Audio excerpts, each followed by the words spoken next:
Sir माय बाप माझे जोडीदार ते सगळे माझे रडून व्हिडिओ काढते तर व्हायरल करते. मी तसा नाही.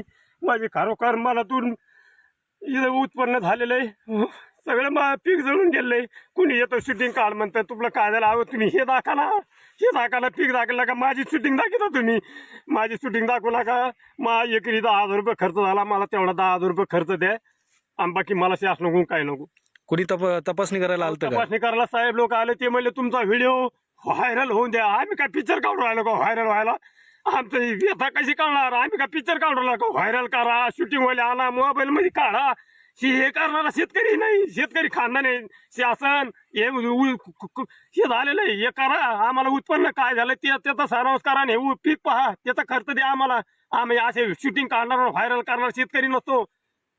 हे नुकसान कशामुळे झालेलं आहे? अहो, पाऊस जास्त दिसा का तुम्ही गुडघेत केला चिखला त्याला आम्हाला विचारता का. तुम्ही पत्रकार येऊन आम्हाला विचारता शेतात येऊन तुमचे पाय फासलेले दिसत नाही का ते दाखवा. तुम्हाला आमचं दाखवा वाटतं. इतके पाय फसले का आणि इतका पाऊस झाला का आम्हाला विचारता तुम्ही तिथं एसी मध्ये बसून. आता सरकारकडून काय अपेक्षा आहे? अहो सरकार काहीच नाही. आमचं फक्त एकरी 10,000 रुपये खर्च झाला. तेवढा 10,000 खर्च द्या. शेतकऱ्याला सगळ्याला माहिती आहे 1 एकर मध्ये कापूस होतो किती. आज कमरा इतका कापूस पावसामुळे जळून खाक झालाय आणि तुम्ही म्हणता की याचा काय खर्च झाला आणि याचे 10,000 रुपये कशाचे. कोणत्या शेतकऱ्याला मी लिहून देतो आजपर्यंत याचा 10,000 रुपये खर्च झाला का नाही ते मी बिलासहित जीएसटी बिलासहित सांगतो मी. आज कोणता महिना ह्या महिन्यापर्यंत कमरा इतक्यासारख्या झाल्या 10,000 रुपये खर्च होतो का नाही.